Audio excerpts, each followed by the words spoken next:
Hello दोस्तों, स्वागत आप सभी का पशु परिसर परीक्षा की अभी कुछ ही समय बाकी रहा है। तो बी पार्ट के लिए ये प्रश्नोत्तरी रहेगी, बड़ी ही रोचक और अद्भुत प्रश्नोत्तरी रहेगी। ऐसे ऐसे प्रश्न जो परीक्षा की दृष्टि से महत्वपूर्ण रहेंगे। अगर आप चैनल पर पहली बार हो तो चैनल को सब्सक्राइब जरूर कीजिएगा। सब्सक्राइब कब करना है? तभी करना है जब आपको ये सीरीज अच्छी लगे, बढ़िया लगे, परीक्षा की दृष्टि से महत्वपूर्ण लगे। इस चैनल पर केवल एमसीक्यू पार्ट चलता है। इसके पशु परिसर परीक्षा के बाद हम शुरू करेंगे रीट की एमसीक्यू और उसकी व्याख्यात्मक। एमसीक्यू के साथ साथ रीट के व्याख्यात्मक तरीके को भी हम शुरू करेंगे। तो शुरुआत करते हैं। आज का जो पहला प्रश्न है, देखिए यहाँ पर सरिस्का वन्यजीव अभ्यारण्य में कौन सी परियोजना कार्यान्वित की गई है? याद रखना, पशु परिसर भर्ती के अंदर एक प्रश्न ऐसा जरूर रहेगा अभ्यारण्य और उद्यान से संबंधित। तो यहाँ पर देखिए सरिस्का वन्यजीव अभ्यारण्य में कौन सी परियोजना कार्यान्वित की गई है? तो सरिस्का वन्यजीव अभ्यारण्य अलवर के अंदर है, वहां पर बाघ परियोजना शुरू की गई है। अगला प्रश्न देखिए, गोडावण के संरक्षण हेतु किस स्थिति को राष्ट्रीय मरु उद्यान जैसलमेर में ग्रेट इंडियन बस्टर्ड प्रोजेक्ट शुरू किया गया है?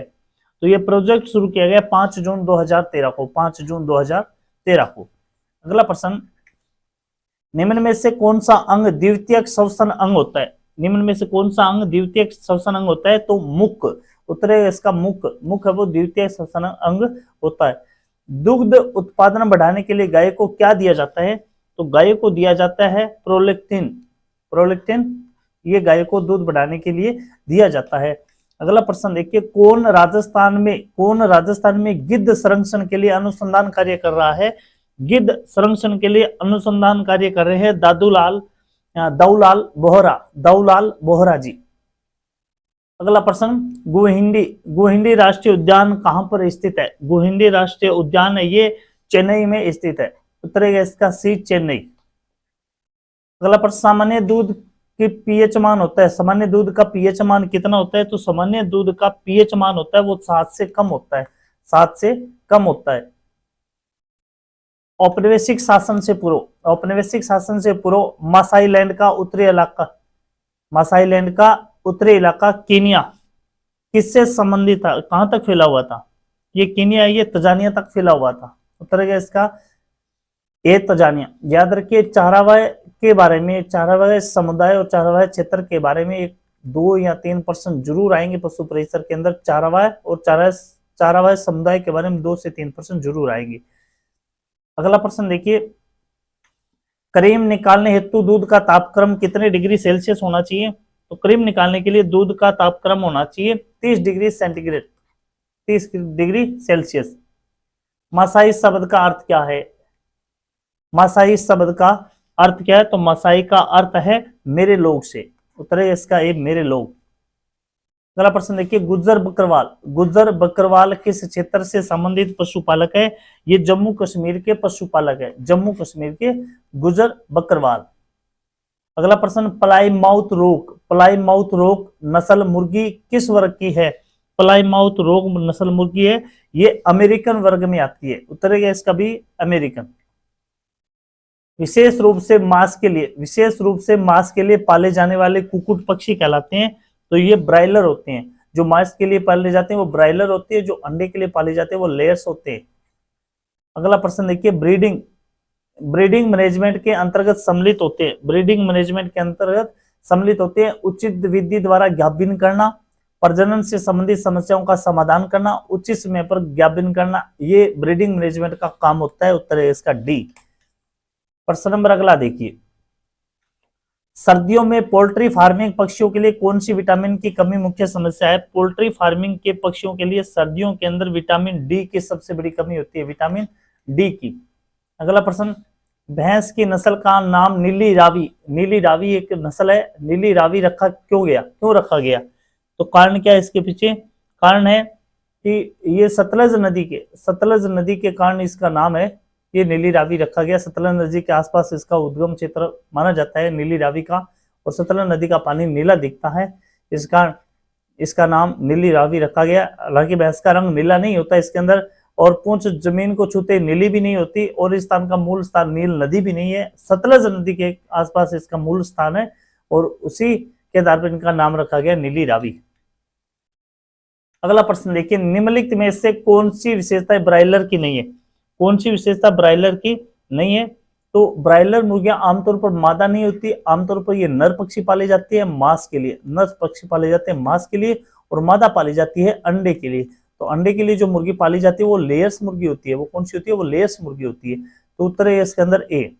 उसके अलावा ताजा जमी हुए रूप में बेची जाती है, 6 से सप्ताह तक पलती है। टेबल बर्ड भी ये कहलाती है। ये भी देखना, ध्यान करना, टेबल बर्ड कौन सी किन पक्षियों को कहा जाता है? ब्रायलर पक्षियों को कहा जाता है। अगला प्रश्न देखिए, दूध दुहने की सर्वोत्तम विधि कौन सी होती है? दूध दुहने की सर्वोत्तम विधि होती है फिस्टिंग विधि। फिस्टिंग विधि होती है, फिस्टिंग विधि। इसे मुट्ठी विधि के नाम से जाना जाता है। अगला देखिए, पूर्ण हस्त विधि होती है ये फिस्टिंग विधि, पूर्ण हस्त विधि। गाय के शुद्ध दूध का अपेक्षित घनत्व कितना होता है? गाय के शुद्ध दूध का अपेक्षित घनत्व होता है 1.028। 1.028 1.028। अगला प्रश्न देखिए, मुर्गियों को विटामिन ए की आपूर्ति के लिए देते हैं। मुर्गियों में विटामिन ए की आपूर्ति के लिए दिया जाता है उन्हें हरा चारा। उतरेगा इसका ए, हरा चारा। अगला प्रश्न देखिए, दूध की शुद्धता किसके द्वारा नापी जाती है? दूध की शुद्धता है वो लैक्टोमीटर के द्वारा नापी जाती है। दूध के अंदर पानी की मात्रा होना न होना ये लैक्टोमीटर के द्वारा निर्धारित किया जाता है। अगला प्रश्न देखिए, नए बछड़े द्वारा, नया पैदा हुए बछड़े को खीस कितने दिन तक पिलानी चाहिए? तो ये खीस है ये लगभग 7 दिनों तक पिलानी चाहिए। 7 दिन के बाद में खीस का आना बंद हो जाता है और दूध है वो एक शुद्ध दूध के अंदर में परिवर्तित हो जाता है। तो 7 दिनों तक बछड़े को खीस का दूध है वो पिलानी चाहिए। अगला प्रश्न देखिए, गाय व भैंस के प्रसव के तुरंत बाद प्रथम दूध क्या कहलाता है? प्रथम दूध को कहा जाता है खीस या कोलेस्ट्रॉम। अगला प्रश्न देखिए, अच्छे पशु आवास प्रबंधन के लाभ है। अच्छे पशु आवास प्रबंधन के लाभ होते हैं। तो अच्छे पशु आवास प्रबंधन में दूध उत्पादन में वृद्धि भी होती है, सही ढंग से उचित देखरेख भी होती है, प्रजनन क्षमता और उत्पादन क्षमता में वृद्धि होती है। ये उपयुक्त सभी इसका रहेगा उत्तर सही। अगला प्रश्न देखिए, जैविक अपशिष्ट रेगिस्तान में सुधार करते हैं। तो जैविक अपशिष्ट ये मिट्टी के हाइड्रोकोलिक चालकता को बढ़ाते हैं, जल निस्पंदन दर को, और तीसरा है जल धारण क्षमता। ये तीनों इसके अंदर सही रहेंगे। अगला प्रश्न देखिए, कर्षण मृग। कर्षण मृग को देखने के लिए हमें राजस्थान के किस अभ्यारण्य में जाना पड़ेगा? हमें जाना पड़ेगा राजस्थान के चूरू जिले के ताल छापर अभ्यारण्य में। ताल छापर अभ्यारण्य। अगला प्रश्न देखिए, राजस्थान के किस जिले में राष्ट्रीय जीवाश्म उद्यान स्थित है? राष्ट्रीय जीवाश्म उद्यान स्थित है तो ये जैसलमेर जिले में, जैसलमेर जिले में। फुलवारी की नाल अभ्यारण्य किस जिले के अंदर है? तो यह आता है राजस्थान के उदयपुर जिले में। उत्तरेगा इसका डी।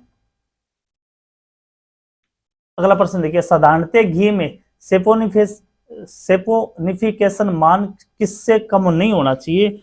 तो यह मान है वो 220 से कम नहीं होना चाहिए। उत्तरेगा इसका भी 220। राष्ट्रीय मरु उद्यान कहाँ स्थित है? राष्ट्रीय मरु उद्यान है ये, इसका अधिकांश भाग तो जैसलमेर में फैला और कुछ भाग ये बाड़मेर में भी आता है। तो बी रहेगा इसका उत्तर। हाथी परियोजना कब प्रारंभ की गई थी? हाथी परियोजना प्रारंभ की गई थी 1992 फरवरी माह में। पशुओं में गलघोंटू रोग का प्रमुख कारक क्या होता है? गलघोंटू रोग का प्रमुख कारक होता है पार्श्वरेला मल्टोसिटा। प्रमुख कारक रोग का कारक होता है पार्श्वरेला। याद रखना, ये जो प्रमुख कारक होता है ये गलघोंटू रोग का होता है। अगला प्रश्न, गुज्जर बकरवाल समुदाय के लोग सर्दियों में डेरा डालते हैं। ये गुज्जर बकरवाल जम्मू कश्मीर के मूल रूप से होते हैं और ये सर्दियों में कहां पर डेरा लगाते हैं? ये शिवालिक पहाड़ियों में डेरा लगाते हैं और सर्दियां समाप्त होने के बाद ये कहां चले आते हैं? ये शिवालिक पहाड़ियों से भाबर क्षेत्र की ओर होना शुरू कर देते हैं ये। अगला प्रश्न, घरेलू मुर्गी क्या है? घरेलू मुर्गी क्या है? तो घरेलू मुर्गी एक पक्षी जिसे मांस और अंडे प्राप्त करने के लिए रखा जाता है, वो कौन सी होती है? वो घरेलू मुर्गी होती है। दोनों ही इसके अंदर उद्देश्य होते हैं कि उनका अंडा भी काम में लिया जाता है और नर पशुओं का मांस भी काम में लिया जाता है। अगला प्रश्न देखिए, मुर्गियों के आवास निर्माण प्रणाली है तो विस्तृत, अर्धसघन और सघन ये तीनों ही प्रणाली मुर्गियों के आवास से संबंधित है। अगला प्रश्न, लेयर पोल्ट्री फार्मिंग का मुख्य उद्देश्य क्या होता है? लेयर पोल्ट्री फार्म का मुख्य उद्देश्य होता है अंडों के लिए, इसका मुख्य उद्देश्य होता है, लेयर्स मुर्गी अंडे के लिए पाली जाती है और उनका पोल्ट्री फार्मिंग का उद्देश्य भी क्या होता है? अंडे उत्पादन के लिए होता है। अगला प्रश्न, दूध में उपस्थित वसा का पता किस विधि द्वारा लगाया जाता है? दूध में जो वसा उपस्थित होती है उसे गर्बर विधि के द्वारा, गर्बर एक मशीन होती है और इसके जो ये चक्री वाली मशीन बोलते हैं इन्हें सामान्य रूप से ग्रामीण क्षेत्र के अंदर, इसका जो घेरा होता है ये 1100 घेरा 1 मिनट में, 1 मिनट में 1100 घेरा लगाते हैं इसमें, ये गर्बर विधि के माध्यम से वसा का पता लगाया जाता है। अगला प्रश्न क्या होता है? पोल्ट्री पक्षी, पोल्ट्री पक्षी जो विशेष रूप से मांस के लिए पाले जाते हैं उन्हें किस नाम से जाना जाता है? ये ब्रायलर पक्षी होते हैं। अगला प्रश्न, दूध और क्रीम के मिश्रण से, दूध और क्रीम के मिश्रण से बना उत्पाद जिसमें कम से कम 10.5% दूध वसा हो कहलाता है। तो ऐसा दूध जिसमें वसा कितनी हो? 10.5% हो, तो वह दूध कौन सा? आधा और आधा, आधा और आधा इसे कहा जाता है। अगला प्रश्न देखिए, मशीन द्वारा दुग्ध दोहन विधि का लाभ, मशीन द्वारा दुग्ध दोहन विधि का लाभ क्या होता है? तो मशीनों के द्वारा दुग्ध दोहन विधि स्वच्छ दूध उत्पादन करती है, बिल्कुल इसमें श्रमिकों की आवश्यकता बहुत कम पड़ती है, एक व्यक्ति 1 घंटे के अंदर लगभग 100 गायों का दूध निकाल सकता है। अधिक दूध देने वाले पशुओं में दुग्ध दोहन आसानी से होता है, बिल्कुल सही है। और अधिकतम सीमा कितनी है? 7 मिनट तक होती है इसकी। उपयोग सभी इसका उत्तर रहेगा। अगला प्रश्न देखिए, ब्याने के बाद गाय जो पहला दूध देती है उसे किस नाम से जाना जाता है? वो किस होता है? कोलेस्ट्रम होता है। किस? कोलेस्ट्रम होता है। भैंस के दूध में पानी का प्रतिशत कितना होता है?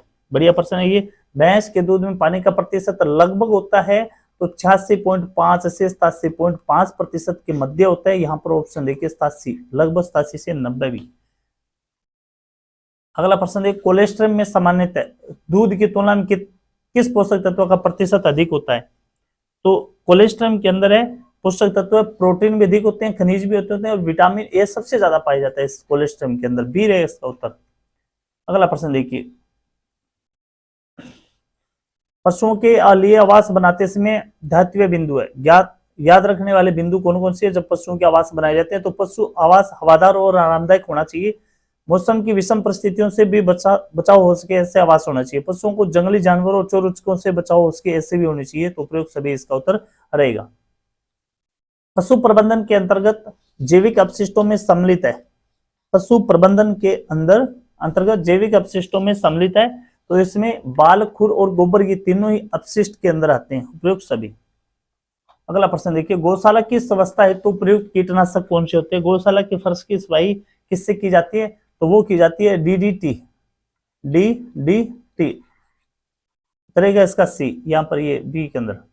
भारतीय नस्ल की गाय जो औसत दूध देती है और जिसके कान पत्ते जैसे मुड़ी हुई होती हैं और उसे कहा जाता है शर्मीली गाय, तो वो गिर नस्ल की होती है। इसके कान है, गिर के कान है, ये कैसे होते हैं? कान, इसके कान पत्ते जैसे मुरझाए हुए पत्ते की तरह होते हैं। अगला प्रश्न, वह कौन सा जबर होता है जिसमें गाय भैंस के शरीर का तापमान कम हो जाता है? तो एकमात्र ऐसा जबर होता है वो मिल्क फीवर होता है, दुग्ध जबर, मिल्क फीवर, जिसमें तापमान है वो 97 डिग्री तक आ जाता है और अन्य सभी के अंदर है तापमान वो 104 105 के करीबन होता है। अन्य जितने भी जबर होते हैं केवल मिल्क फीवर में तापमान कम होता है। अगला प्रश्न देखिए, निम्न में से किस नस्ल की बकरी की पिछली टांगों पर घने बाल होते हैं? पिछली टांगों पर घने बाल होते हैं वो जमनापुरी नस्ल की बकरी होती है, जमनापुरी। अगला, लंबी पूंछ, लटकता हुआ गलकंबल और छोटे व मोटे सींग किस गाय की विशेषता है? छोटे मोटे सींग वाली गाय कौन सी होती है? राठी गाय होती है, सामान्यतः घरों में पाली जाने वाली राठी गाय। दूध का कमथनाक बिंदु कितना होता है? दूध का कमथनाक बिंदु कितना होता है?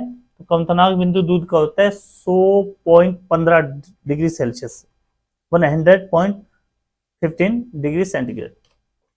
अगला प्रश्न देखिए, भैंस की कौन सी नस्ल अधिकतम वसा वाली होती है? तो सबसे ज्यादा वसा वो भदावरी नस्ल के अंदर होती है, 13 से 15% वसा है वो भदावरी नस्ल की भैंस में पाई जाती है। अगला प्रश्न, रोगी पशुओं में दिखाई देने वाले लक्षण कौन से होते हैं?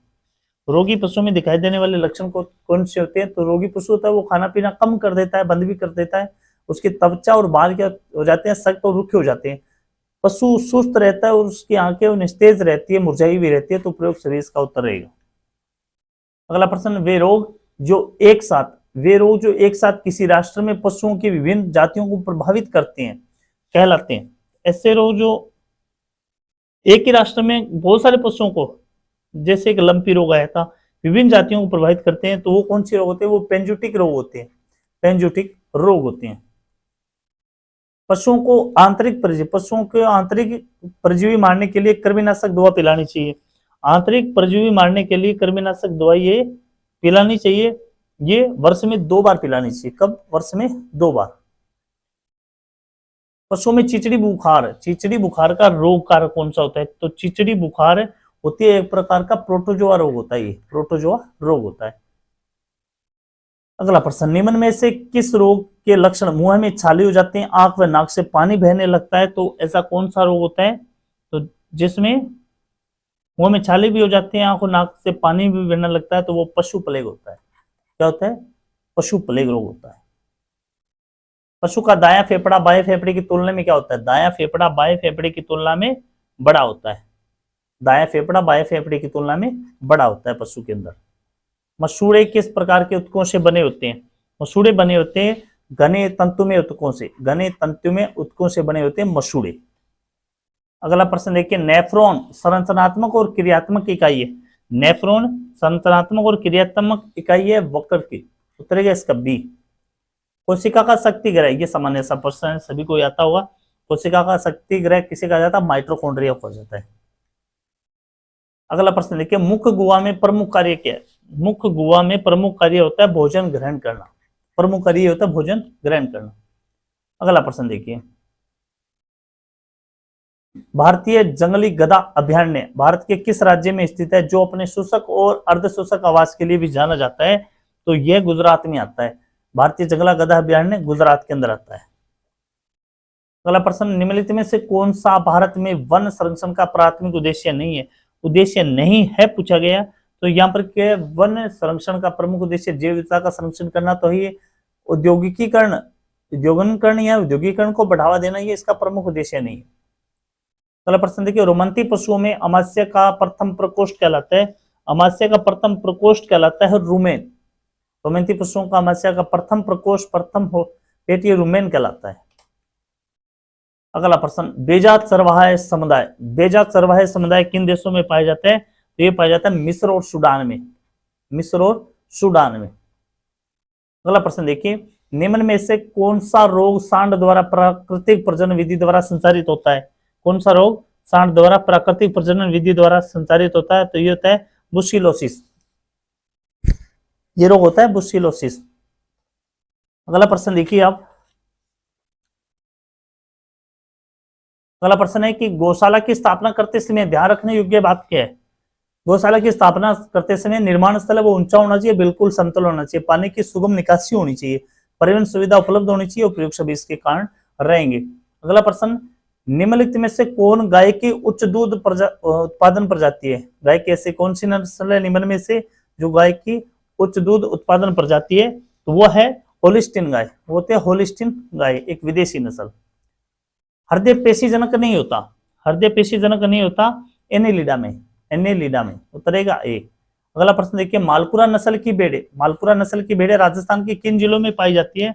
तो मालपुरा नस्ल की भेड़े अधिकतर रूप से टोंक में पाई जाती है, लेकिन राजस्थान में टोंक, सवाईमाधोपुर और जयपुर में सभी स्थानों पर वो मालपुरा नस्ल की भेड़ पाई जाती है।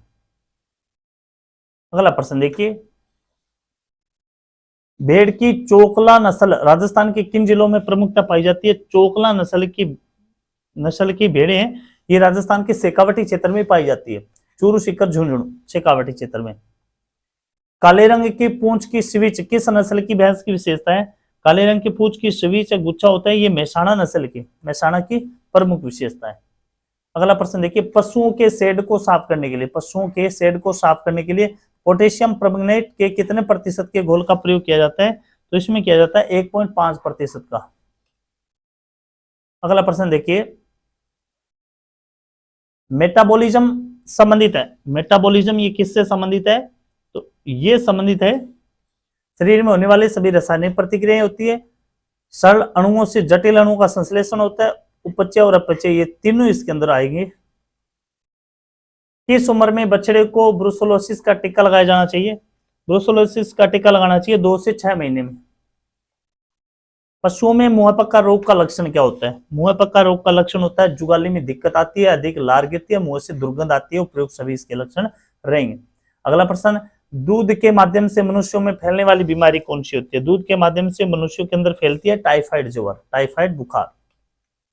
अगला प्रश्न, कत्थई रंग का पदार्थ जो पानी में घुलने पर सफेद होता है तथा पेरासिटिसाइड के रूप में प्रयुक्त होता है, तो ऐसा पदार्थ होता है फिनाइल। फिनाइल को पानी में डालने के बाद उसका रंग सफेद हो जाता है। फेफड़े का औसतन वजन होता है, फेफड़े का औसतन वजन कितना होता है? 3 से 4 किलोग्राम के बीच। अगला प्रश्न, कोमल तालु में कौन सी विशेषता होती है? कोमल तालु में विशेषता होती है कि इसमें मांसपेशियों के रेखित तंतु होते हैं, मांसपेशियों के रेखित तंतु होते हैं। अगला प्रश्न, मादा के ताऊ गर्मी इंटरेस्ट में आने पर अधिक सक्रिय और प्रभावशाली होने वाला हार्मोन कौन सा होता है? तो उसमें एस्ट्रोजन हार्मोन है वो सबसे ज्यादा प्रभावी होता है। अगला प्रश्न देखिए, कार्पस ल्यूटियम द्वारा स्रावित हार्मोन कौन सा होता है? तो यह हार्मोन होता है प्रोजेस्टेरोन, उतरेगा इसका सी। जीभ का ट्रस लंग किससे संबंधित होता है? तो यह संबंधित होता है जीभ के पीछे का भाग कहलाता है, जीभ के पीछे का भाग कहलाता है। अगला प्रश्न, निम्नलिखित में से कौन सा कथन सही नहीं है? निम्न में से कौन सा कथन सही नहीं है? यहाँ पर देखिए, मारवाड़ी नस्ल की भेड़ के कान अंदर की ओर मुड़े होते हैं, बिल्कुल सही है। चोकला नस्ल की भेड़ सींग रहित होती है, बिल्कुल। अविका नगर नस्ल की भेड़ के ऊन से कालीन बनाई जाती है। कराकुल नस्ल की भेड़ के नर सींग रहित होते हैं, लेकिन इसमें कराकुल नस्ल की भेड़ के नर में सींग पाए जाते हैं। यहाँ पर डी इसका रहेगा, कथन सही नहीं है ये। अगला प्रश्न, भेड़ के शरीर का औसत तापमान होता है, भेड़ के शरीर का औसत तापमान होता है 39 से 39.5। पशु चराना किस वन में वर्जित है? निम्न में से किस वन में पशु नहीं चराए जाते? तो आरक्षित वनों में। आरक्षित वनों में केवल कीमती लकड़ी के लिए, कीमती लकड़ी के लिए वन उपयोगी होते हैं, आरक्षित वन। अगला प्रश्न, विभिन्न स्तरों पर भोजन, विभिन्न स्तरों पर भोजन, भोजन पाचित रस तथा अवशिष्ट की गति को कौन नियंत्रित करता है? तो ये नियंत्रित करते हैं संवर्णी पेशियाएं, संवर्णी पेशियाएं। किस चरवाहा समुदाय को महाराष्ट्र का जाना माना समुदाय माना जाता है? महाराष्ट्र का जाना माना समुदाय है धंगर, याद रखना इस चीज को, धंगर का संबंध महाराष्ट्र से, उतरेगा सी बी धंगर। अगला प्रश्न, कोंकणी किसान धंगर चरवाहों का स्वागत क्यों करते हैं? कोंकणी किसान और धंगर जो चरवाहे होते हैं महाराष्ट्र के, उनका स्वागत क्यों करते हैं? क्योंकि उनके खेतों को उपजाऊ बनाते हैं। कोंकणी किसान इसलिए स्वागत करते हैं कि दंगा चरवाहे उनके खेतों को उपजाऊ बनाते हैं। अगला प्रश्न, पशुओं में गीले हरे चारे को अत्यधिक खिलाने के कारण उत्पन्न विकार होता है, तो गीला अधिक चारा खिलाने के कारण टिम्पेनाइट्स रोग हो जाता है, ये विकार हो जाता है। अगला प्रश्न देखिए, इनमें से कौन सी बीमारियां मुर्गियों में होती है? कौन सी बीमारी होती है? तो रानीखेत है, ये मुख्यतः बीमारी मुर्गियों में पाई जाती है। इस सीरीज के अंदर पार्ट बी के हमने क्वेश्चंस कवर किए हैं, तो बड़ी महत्वपूर्ण प्रश्न है। उम्मीद है कि आपको अच्छे लगे होंगे। जय हिंद, जय भारत।